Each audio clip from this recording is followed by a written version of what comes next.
बिस्मिल्लाहिर्रहमानिर्रहीम। Chronic inflammation से ये अब chronic inflammation as compared to acute inflammation बहुत ज़्यादा शॉर्ट है, सही है और आसान भी है। क्रोनिक इन एक्यूट इन्फ्लेमेशन में सबसे जो बड़ा डिफरेंस होता है वो ड्यूरेशन का होगा। ये जो होगा ये प्रोलॉन्ग होगा, वो जो होगा वो शॉर्ट लाइफ होगा। अगर ये दोनों के है रिस्पॉन्सेज है किसी माइक्रोब इन्फेक्शन या डिजीज को, हमारी बॉडी का रिस्पॉन्सेज ही है।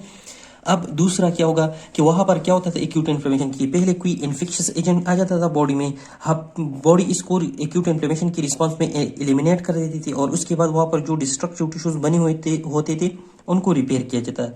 यहाँ पर क्या होता है कि ये जो टिश्यू इंजरी होती है, इसी है जब ये इन्फ्लेमेशन होता है टिश्यू को जो इंजरी होती है और इसका repair process at the same time होता है, जिसकी वजह से ये बहुत हेवेसेट हो जाता है और ये प्रोलॉन्ग बन जाता है, सही है। अब एक्यूट इन्फ्लेमेशन जो होता है या तो ये बगैर किसी साइन सिम्टम्स की डायरेक्टली ही हो जाएगा, ऐसे है जिस तरह जो किडनी की नेफ्रॉन्स की डिजेनरेशन होता है वो 75% तक जब डिमेज हो जाते हैं तब उसके साइन एंड सिम्टम्स जो होते हैं शुरू हो जाते हैं, सही है। या ये क्या हो जाएगा, पहले एक्यूट इन्फ्लेमेशन होगा वो फेल हो जाएगा, उसके बाद ये प्रोसीड हो जाएगा क्रोनिक इन्फ्लेमेशन में आ जाएगा। अब पहले इसकी काजेज डिस्कस की, सही है। काजेज में 3 काजेज डिस्कस की है। पहला जो है वो है परसिस्टेंट इन्फेक्शन। कोई ऐसा माइक्रो ऑर्गेनिज्म हमारी बॉडी को इन्वेट करता है कि उसका बॉडी से एलिमिनेट करना, इरेडिकेट करना क्या होता है, मुश्किल होता है, डिफिकल्ट होता है, सही है।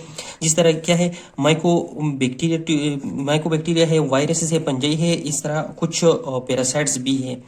ये क्या कर देते हैं कि ये जब एलिमिनेट नहीं होते तो ये हमारे इम्यून रिएक्शन को जो है वो बहुत ज्यादा बढ़ाता है, सही है, इंक्रीज कर देता है। इम्यून रिएक्शन क्या कर देते हैं, वो जो इन्फेक्शियस एजेंट होते हैं उसको मारने की वजह हमारे टिश्यूज को भी बहुत ज्यादा डैमेज कर देते हैं और इस तरह की रिएक्शन को हम क्या बोलते हैं, डिलेड टाइप हाइपर सेंसिटिविटी। बाज़ औक़ात क्या हो जाता है कि ये जो डैमेज होता है ये एक स्पेसिफिक पैटर्न इख्तियार कर लेता है जिसको हम बोलते हैं ग्रेनुलोमेटस इन्फ्लेमेशन। अब क्रोनिक इन्फेक्शन के आखिर में ये बहुत डिटेल में डिस्कस किया है, सही है। इसके अलावा बाज़ औक़ात ये एक्यूट इन्फ्लेमेशन फेल हो जाते हैं और ये प्रोसीड कर देता है क्रोनिक इन्फ्लेमेशन में। जिस तरह जो बैक्टीरियल इन्फेक्शन होता है लंग्स किसी ही निमोनिया वगैरह में, वो प्रोसीड करते हैं लंग एब्सेसिस को, जब और ये क्या है, ये तब फिर क्रोनिक इन्फ्लेमेशन के टाइप है, सही है।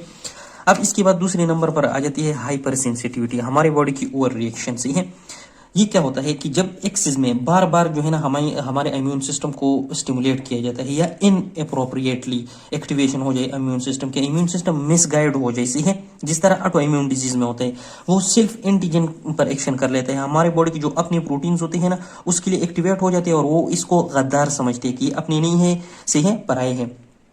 इसकी एग्जांपल है रेमोटॉइड आर्थराइटिस, जिसमें जॉइंट की जो टिश्यूज होते हैं उस पर हमारा इम्यून सिस्टम एक्शन करता है। या जो स्क्लेरोसिस डिजीज है वो भी ऑटो इम्यून डिजीज है।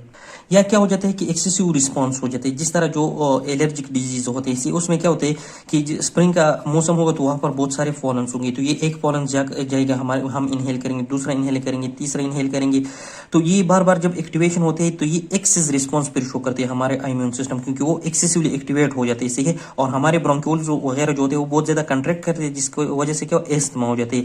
इसी तरह जो डस्टी एरियाज होते हैं वहां पर भी इस तरह होता है, सही है, क्योंकि डस्ट तो हम वहां से हटा नहीं सकते, वो बार बार आता है और हमारी जो इम्यून सिस्टम होते हैं उनको स्टिमुलेट करता है, सही है।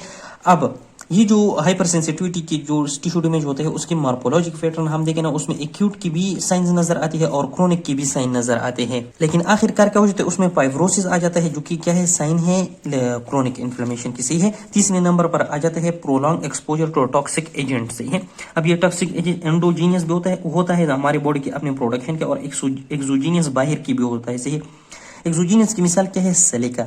जब इस सिलिका को हम बार बार इनहेल कर देते हैं और ये जो होता है ना इनहेलिंग के बाद ये हम डिग्रेड नहीं कर सकते, हमारी बॉडी में ये एबिलिटी नहीं है, तो इस वजह से ये क्या कर देते हैं, लंग्स में इन्फ्लेमेशन खास कर देते हैं, जिसको बोलते हैं सिलिकोसिस।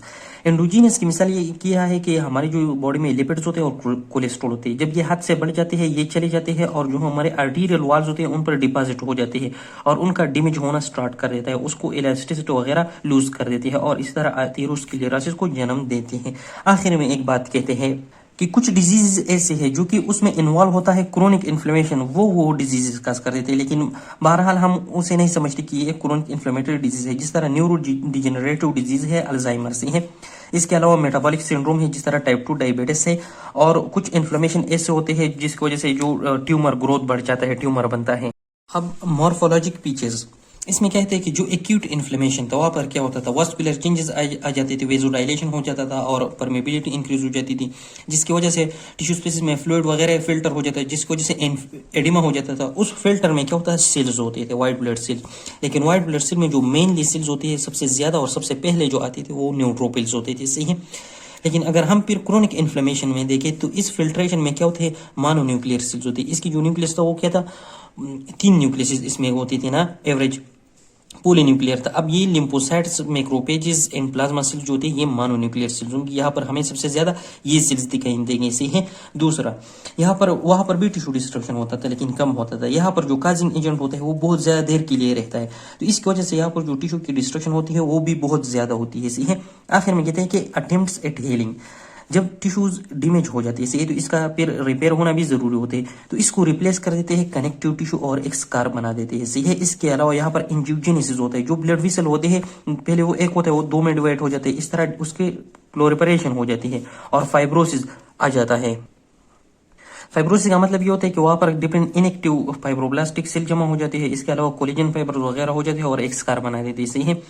और ये दोनों किस चीज की निशानदेही करते हैं, वाउंड की, हीलिंग्स की और रिपेयर की।